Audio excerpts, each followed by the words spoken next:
მაგრამ აი გიორგი შენ რო ახსენე წეღან, რომ 30 წელია დაახლოებით, რაც ეს აკადემიური კვლევები უფრო გაღრმავდა და უფრო მნიშვნელოვანი და ისეთი საფუძვლიანი კვლევები ტარდება იოგაზე. იოგა ხო მე-20 საუკუნეშიც პოპულარული იყო. მანამდეც მთელი ისტორია აქვს ხანაღმავლობის, ხო და ეხა ეს აკადემიური სფერო რო გააქტიურდა, ანუ ეგ რასთან შეიძლება იყოს კავშირში, ანუ მომწიფდა საზოგადოება ამის დასამუშავებლად, თუ უბრალოდ ესეთი პოპულარული რო გახდა, ანუ იმის იქით გაჩნდა კითხვა რა არის, თუ აი რა შეიძლება იყოს მაგის მიზეზი? კომპლექსურად, ანუ ჯერ გამოცხადდა გაერო მაღიარა იოგას საერთაშორისო დღე გამოაცხადეს ეგ. მერე ამერიკაში და მთელ მსოფლიოში ეს არის რაღაც მულტიმილიონერული ხო, ანუ ეს ბიზნესი, ხო, ამაზე მიღებული არის ძალიან ბევრი. მერე არის ანუ რაღაც გარკვეული პოლიტიკის, ანუ ინდური პოლიტიკის იდენტობის ნაწილი, ხო. და ეს ყველაფერი, ანუ ნახე შემდგომი, ასე ვთქვათ, ტალღა ასევე გავლენა იქონია, ვთქვათ, ნუ სხვადასხვა კამპანიები, მითუ კამპანიამ, გურუების მხილების კამპანიამ, ანუ ეს რაღაცნაირად ყურადღება მიაქცევინეს და საბოლოო ჯამში ესეთი რაღაც მოხდა, ნახეთ, აი როგორ განვითარდა მე-20 საუკუნეში, როგორ გაყალბდა, ასე ვთქვათ, იოგა. სამი გურუ, ერთ-ერთი არის კრიშნამაჩარია, ხო, რომელმაც დაწერა იოგა გალუ 1951 წელს, სადაც ამბობს ესეთ რაღაცას, რომ აი კლასიკური იოგა, პატანჯალის იოგა და ამ კლასიკური იოგაზე მიაბა ეს ტანვარჯიში. კითხველისთვის, ფაქტობრივად, აი მე ვარ დაუშვათ ფრანგი და ვკითხულობ ამ წიგნს. ინდოელი გურუ არის, რომელიც რაღაც აღიარებული არის, აი კითხულობ და ვხედავ, რომ პატანჯალი კლასიკური იოგა, იოგას ფილოსოფია და მე პირველი საფეხური, თქვა, იამან და მესამე ასანაში მაძლევს მზის მისალმებას. ნუ ეს კრიშნამაჩარის არ აქვს, მაგრამ მაძლევს ასანებს, ვინიასებს, ტანვარჯიშს და მეუბნება, რომ ეს არის კავშირში კლასიკურ იოგასთან.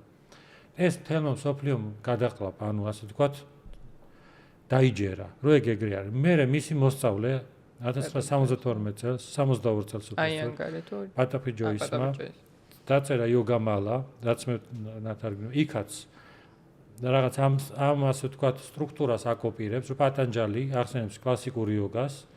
მერე მზის მისალმებები, ეს რაღაცები, თან ამბობს, რომ მზის მისალმება უხსოვარი დროიდან მოდისო, რაც არ დასტურდება საერთოდ.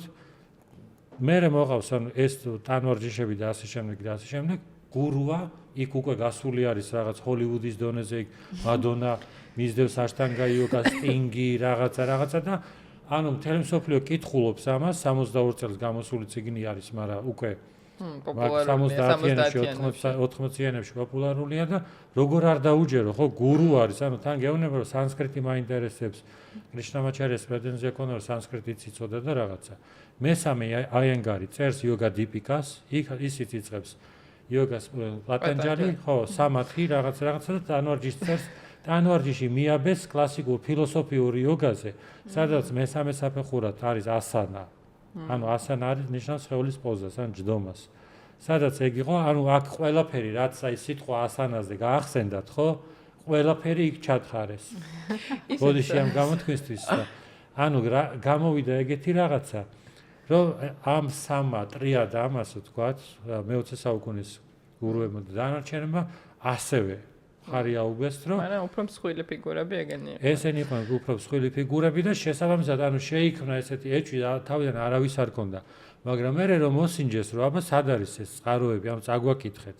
აი ჩვენც ვიცით, ანუ ბრიტანელებს ყავთ ძალიან მაგარი სანსკრიტის პროფესორები, ფრანგებსაც ყავთ, ანუ ევროპაში არიან, ამერიკაშიც არიან ისეთი, რომ შეიძლება ვთქვათ, ინდუსებს არ ყავდეთ ეგეთები რა.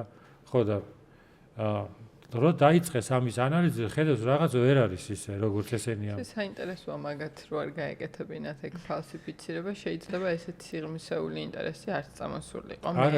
იმიტომ რომ დასავლური კულტურის მხრიდან და ანუ აკადემიური სფეროს მხრიდან ამხელა ინტერესი, რომ ეს გარჩეულიყო, ანუ სად თავდება კერდა ხო სათარდება რეალობა და იწყება მითები ანუ ეს მაგას მაინც უბიძგა ანუ აი ამ რაღაცა ჩართულობამ რაღაც მიქსმა რა აუთენტურმა გამოიწვია ის რომ მთელი მსოფლიოს ყურადღება და აკადემიური სფეროს ყურადღება ანუ სასარგებლო ტყუილი გამოვიდა რა ხო ანუ უცნაური ამბავია ხო ანუ მე პირდაპირ მაგრამ აი ეს პატანჯალით რო დაიწყე ეს ეთყობა ის პირველი და მეორე ანუ ეს ალბათ პირველ და მეორე თავზე კი არა და როგორი იყო ანუ სად ანუ ასანის ნაწილში შემოიტანეს ხო ეს ხო ასანის ნაწილში მე გეტყვით რომ ეს სინამდვილეში მე-20 საუკუნეში კი არ მოხდა პირველად რომ პატანჯალის იოგა დააკავშირეს ჰათა იოგას ასანებს მანამდეც ხდებოდა კან გეტყვით ახლა ანუ 1000 სადღაც მე-15 საუკუნეში 1550-იან წლებში თუ რაღაცა იყო მოგოლთა იმპერია, ანუ მუსლიმური იმპერია ინდოეთში და ერთ-ერთი ანუ კარზე ვეზირი იყო აბულ ფაზლი, რომელიც იყო თან პოლიტიკოსი, ისტორიკოსი, ფილოსოფოსი, ლინგვისტი და ანუ ის მემატიანეც იყო რა, ასე ვთქვათ, რაღაცეებს, ანუ ძალიან ბევრი ნაშრომი აქვს. მათ შორის სპარსულად აქვს ბიბლია ნათარგმნი და ასე შემდეგ და ასე შემდეგ. და მე-4 ტომში თავის ნაშრომის მე-4 ტომში წერს ინდურ ფილოსოფიებს, იმიტომ რომ ეს ინდოეთში ხდება რა, ინდური ის არის. და აი ამ მე-4 თავში სხვადასხვა ფილოსოფიების შემდეგ ბოლოს წერს უკვე პატანჯალის ფილოსოფიაზე. აქ პატანჯალის ფილოსოფიაში შეჯამებებს აკეთებს, იქ თავისი რაღაცეები, მაგალითად ინდურს რო მუსლიმურად რო თარგმნის, ანუ აზროვნებაში თარგმნის და თქვა ინდურ ღვთაებებს უწოდებს ანგელოსებს და ასე შემდეგ და რაღაც ეს სხვა მეტაფორები შემოაქვს რა. აქ ზუსტად ეგეც ანალოგიურად აკეთებს, სადაც პატანჯალის აქვს საუბარი ასანაზე, იქ ამბობს რომ არსებობს 84 ასანა, რაც არის ჰათა იოგას, ანუ სხვა ტრადიციის ასანები იმანაც ჩატენა და დააკავშირებს დროს 84 ძირითადი ასანა ჰათა იოგასი იყო ძალიან პოპულარული ეგ თემა. და ამიტომ ეგ არ მომხდარა მე-20 საუკუნეში პირველად.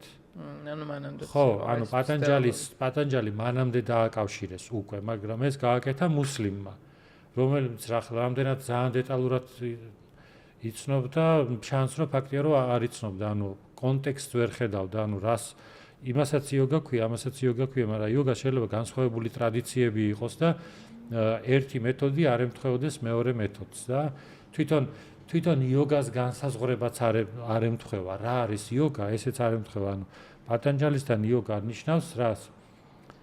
თვითონ სიტყვა